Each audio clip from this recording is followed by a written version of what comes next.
Yesus du'a kaase ati qajeela du'a ni kaafta. Wangeelatti ni amantaa? Ayye. Dubbii Yesus ni fudhatta? Ayye. Dubbiin Yesus jedhe dhugaadha moo dhugaadhaami? Ayye dhugaadha. Okay, wangeela Yohaannis 14:12 naa dubbisne. Thank you.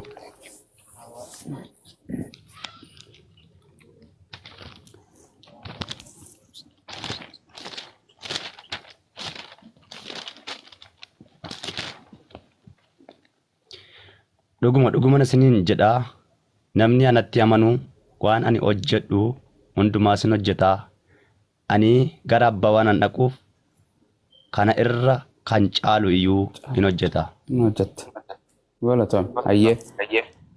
Eenyu dubbate dubbii kana? Yesus. Dubbii dhugaati moo dubbii dharaati? Dhuguma jedha ka. Dhuguma jechuun dhuguma. Dhuguma waan dharaa miti. Dhuga jechuun. Gadi jabeessee dubbii waan gartee akkaan jajjabduu jechuudha. Okay. Eenyutti kana mana jedhe? Anatti kana mana jedhe. Maal hojjeta jedhe? Waan ani hojjedhu hundumaas hin hojjetaa. Ani gara abbaa waan an dhaquuf kana irra kan caalu iyyuu hin hojjetaa. Okay. Ati Yesuusitti amantee qajeelaa? Amaneera ayye. Dhugatti moo? Ayye. Waan Yesus raawwatu ni raawwattaa? Ayye. Yesus du'a kaase moo kaase? Kaase. Du'a ni kaasaa qajeelaan?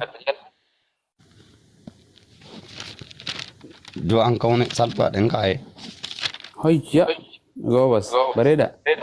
Okay. Du'a tokko sittiin himanii kaaftaa? Maaliif ka'e isa dursaa du'a Maaliif ka'e miti? Dhaggeeffadhu. Maaliif ka'e miti? Dubbii Yesus namnatti amane eenyuyyuu namnatti amane waan an hojjedhu hunduma ni hojjeta jedhe. Hundumaa sin gaafadhu takkuma Yesus du'a kaase ati qajeelaa du'a ni kaaftaa? Du'a kaasuu Yesus maaliif du'a kaase Yesus jennee ilaaluu qabna.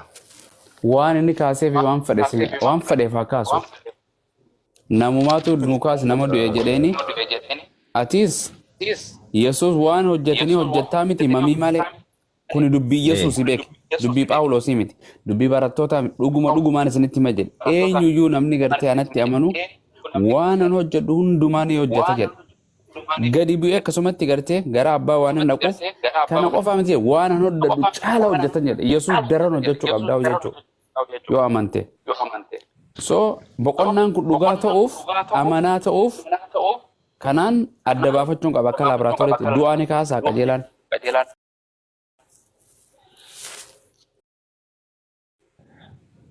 Yesus akka jedhe. Yesus akka jedhe du'a waan hojjedhu hundi ni hojjettanii jedhe. Amanti fayyisee gaafa jedhu garuu ani du'a kana si kaase du'a kaase amantaa akkan du'a kaasu. Maatiyoos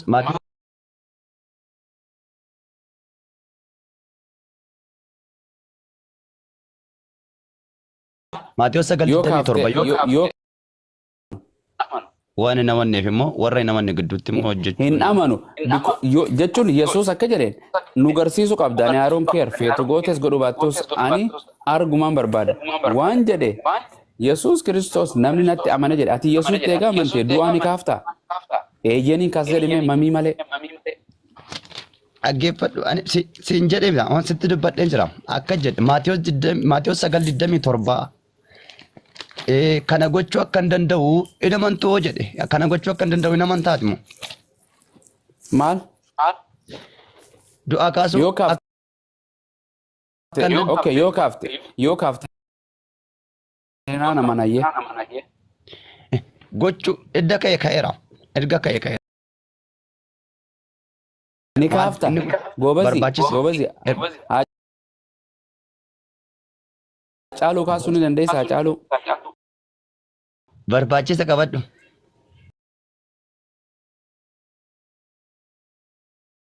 Haacaaluu hin kaastaa? Dhaggeeffadhu. Isiniin jedhaa. Namni anatti amanuu jedhe Yesuusitti amanteeti. Amane. Waan Yesuus raawwatu hunda ni raawwatta. Yesuus du'aa kaasee moo hin kaafne Alaazaar? Kaasee. Ati Haacaaluu ni kaaftaa? Alaazaar ilaa wanta dhaggeeffadhu. Maatiyos 4:7 dubbisme.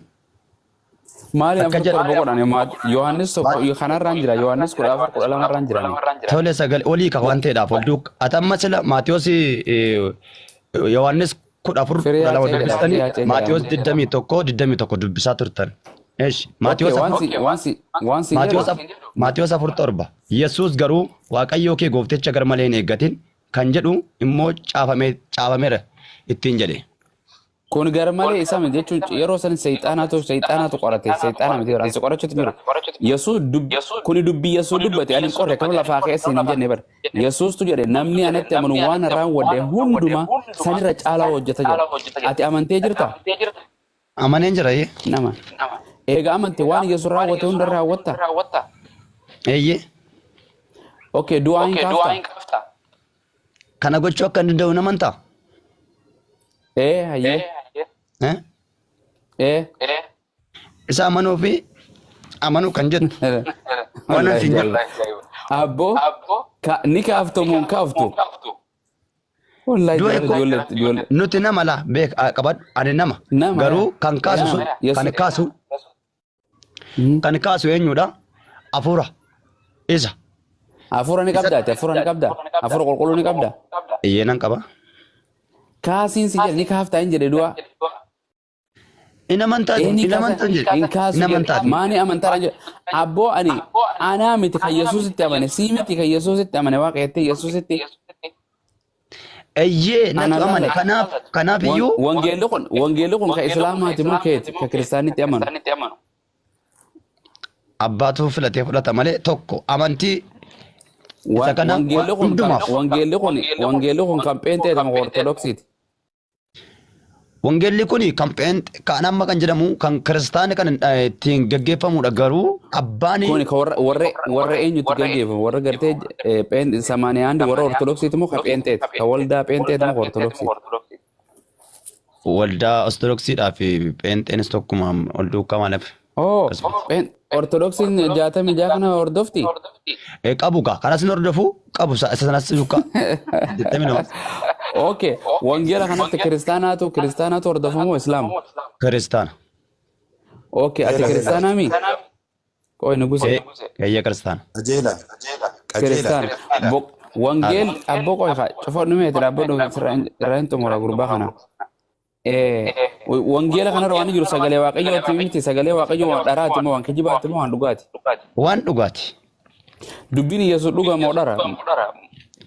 Dhugaadha inni iyyuu dhuguma jedhe dhuguma jechuun dhugaa tokko darbe. Hayyee. Okay, du'aa ni kaaftaati akka Yesuusitti. Maaliin ta'a jedha wantichi amanuudha.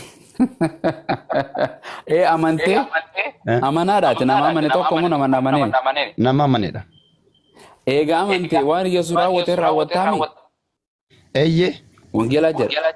Okay, du'aa ni kaaftaati du'aa kaasuu hin dandeessaa qabrii keessaa?